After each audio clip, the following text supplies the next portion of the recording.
my peaches, I'm Eleanor and I'm getting ready to pull your 2020 year ahead tarot forecast. I'll be using Spirit Within Tarot by Stephen Bright. I'm going to pull 12 cards, one for each month. And then when I do your monthlies, I'm going to pull more cards and we can unpack the themes that come out with each card for each month. Each video is going to be labeled by zodiac sign, and it's also going to have a title so you'll know if it might be for you. If it doesn't resonate, that's okay because I'm reading for a lot of people and I do offer personal readings. My information will be in the description box below. Hit me up. I would love to see what's going on and help you out. Also, this reading may not necessarily resonate with your sun sign, so I recommend looking up all of your sign placements, because if you're more interested in a love reading, you might want to know where your sign is and your Venus sign is, or if you're wanting to know more about sex or your passion project, you'll want to know where your Mars is placed. Deeply personal, emotional things will be your moon. How other people are perceiving you, that'll be your rising. So if you get a full chart, you'll be able to get more out of my readings and find out which video is going to be the best one for you to watch and be most relevant to you. Also, this is my first video series ever, so I have a lot of wrinkles to work out, but bear with me. I know you just want to get to the messages, right? So let's get to it. Hey Sagittarius, let's see what 2020's got going on for you, huh? Alright, I'm going to pull one card for each month to get a general theme for what you may be dealing with in 2020. Then you'll have to tune into the monthly to get the more detailed breakdown, where I pull some more cards for clarification on each one of these. So Sagittarius for January, what's going on with Sagittarius in January of 2020? How are you starting off the year, Sagittarius? Let's see what's going on. It's the perfect way to begin the year. And let me explain. It is showing you being reborn in a new way. Something has ended for you this year, something that needed to. An old way of being is ending in 2019 and it's never coming back. And you're going to wake up at the beginning of January, Sagittarius, new. Something different and something new. That's gorgeous. All right. Let's see what happens after that in February, Sagittarius. Page of Pentacles. All right, so we're off to a running start here in February. Whatever this new way of being, this new life that's starting for you in January, Sagittarius, is going to take a bit, it's going to involve a little bit of a learning curve, and it's going to take some new habits and new goals and new ways of doing things. So where this is going to be a new way of being, like on every level of your life, this is where you start to learn how to operate in that new energy, and how your body is going to need new things, and how your environment's going to need new things. So that is February, Sagittarius. Let's see what's going on in March for Sagittarius. How is this new beginning progressing in March for Sagittarius? March. What's March look like for Sagittarius? We got a new way of being, a new way of operating. All right, the sun is shining on you in March, Sagittarius, so it looks like you're having some success, and some of these new ways are starting to make sense to you. The sun, is the enlightenment card for me, and that means that your way is lit in such a way that there are no shadows, and there's nothing that's going to leap out from behind anything to get you. Everything's going to make sense. Everything's going to be clear. This is going to be clear sailing for you in March, Sagittarius. So you're picking up, I would say you're learning quickly and getting adept at whatever this new beginning is for you super fast, and feeling really good about it in March. All right. All right, Sagittarius, let's see what's going on in April. What follows the sun in April? So we're taking a break. So this sunlight, everything that's going on in March, maybe a little bit much, a little bit of excitement, a little too much excitement, because it looks like you're needing a mental break in April. This is going to be retreat, giving yourself a mental break, meditation, yoga, tuning other people out. It may not be that you're able to get away, but at least it's going to be a mental getaway. It's going to be giving yourself a break from overthinking. It's going to be just the relief you need. It's going to be maybe that comes from the enlightenment from the sun. Maybe the thing about enlightenment is it's not something you can do. It's not something you can achieve through effort. And so this may be the realization that you have been thinking too hard and experimenting with a clear mind. Experimenting with the Zen meditation of emptying, of stillness, finding stillness in April, Sagittarius. So what happens in May? What's May look like for Sagittarius? After you rested up, after you recovered, then we have May, and we have the Hierophant for May. So when you rise from your little repose, from your rest, you're going to be back in action, and it's going to be whatever you're going through in May, you're going to have to stay on the up and up, and you're going to have to do it the way it's always been done, as they say.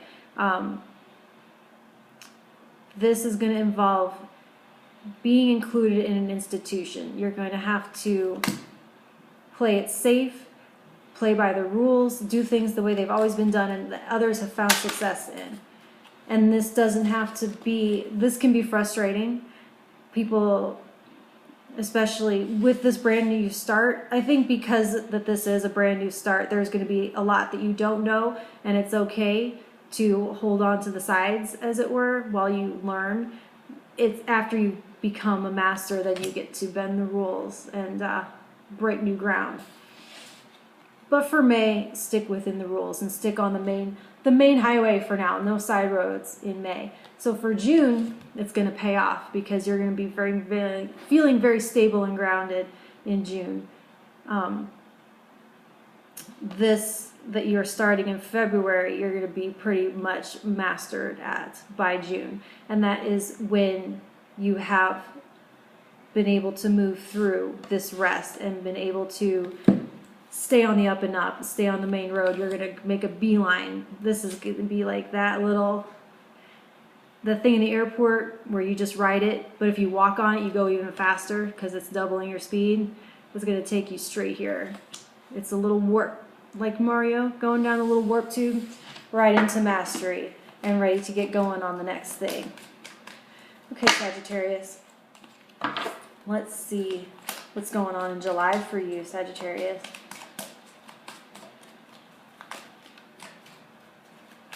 Sagittarius in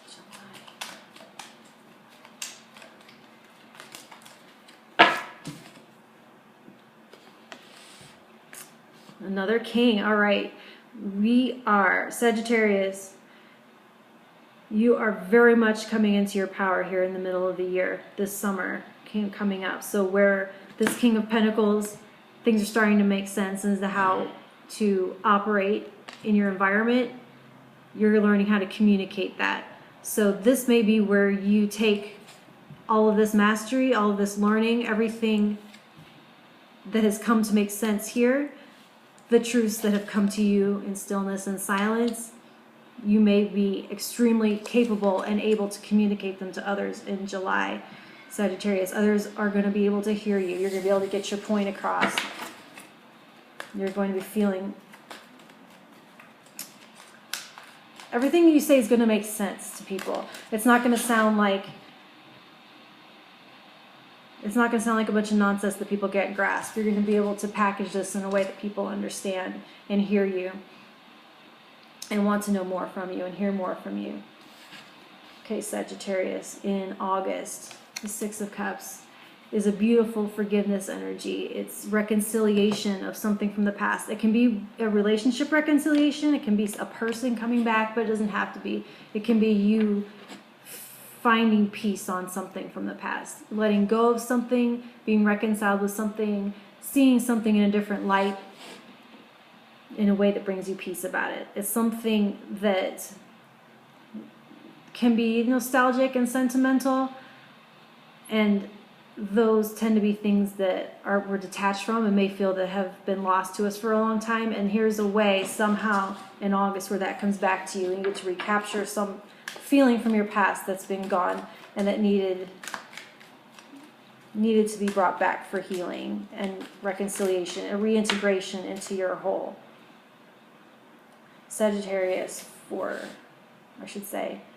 September for Sagittarius is the Ten of Swords.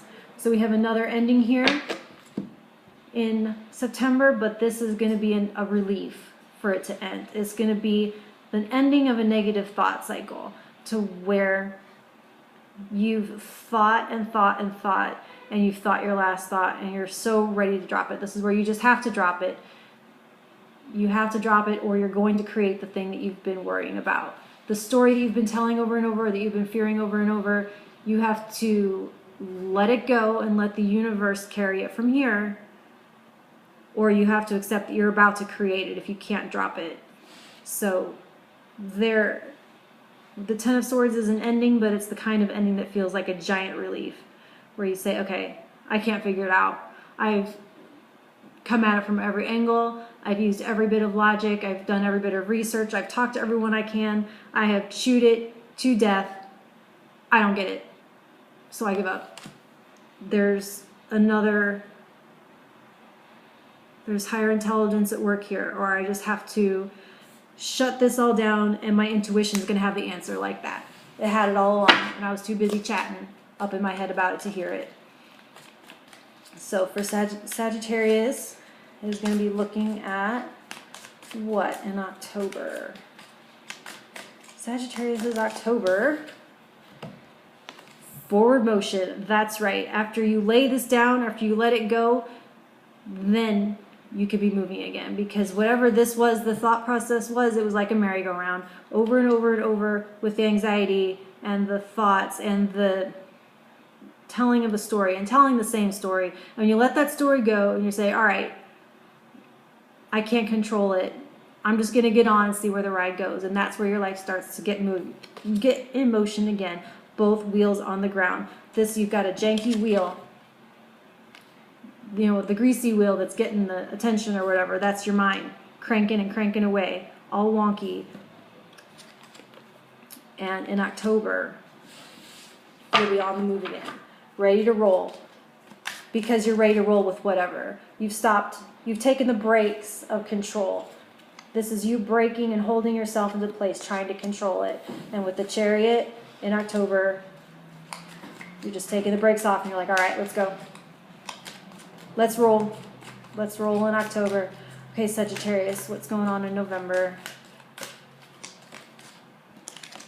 All right. Two of Swords shows you facing a decision. And in the month of November, that decision is not likely to be made, and that's okay. It's not necessary. It does show you feeling as though you do not have a choice. And I'm here to tell you that you always do have one. And that feeling of not have a choice generally means that you have not reconciled yourself to the outcome. You haven't decided you're ready to take responsibility. You haven't decided that the price of being in your integrity or honoring your truth or making a certain choice, it's not quite worth it. It's still too great a risk. And that's okay to be here for now. The universe will turn up the temperature eventually, and you'll have to make it. Or you'll get the information that you need that will eventually, when we're not moving, you will get to the point where being in your integrity is worth whatever it is that's going to cost you. And until that lines up, you'll stay stuck. And that's where you're going to be for a while in November. And that's all right, because there's a lot to be learned in that place. A lot can happen in November, and we are going to pull more cards and find out how that's going to break down for you, Sagittarius. Okay, let's see. Sagittarius is December. It's kind of like here, this Chariot in October, so you're rolling, you're going, and you hit a crossroads. And you can't split the wheels. Two wheels go this way, two wheels go that way. You have to choose one path or the next. and you're, instead of just barreling through, going one way or the other, you're going to camp out there at that crossroads and see who's coming and who's going. Are the people that are coming from that path happy? How do the people that come from that path look?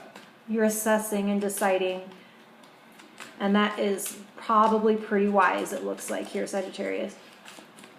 So let's see what December looks like for you.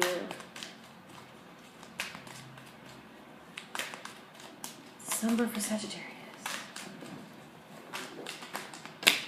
No, I just want one. One card for Sagittarius is December. Let's see if we can get things rolling again at the end of the year. For Sagittarius. What does Sagittarius need to know about December 2020? Queen of Swords. So it does show you making finally this decision, or at least feeling empowered to do so. The Queen of Swords has all the facts, is able to listen, is able to discern. She has the mastery of her power of discernment. So by the end, after November, in December, you'll be in your power to make this decision, whatever it is. So that is positive movement forward. And I can't wait to dig in and get clarity and find out how all this plays out week by week. Thank you, Sagittarius.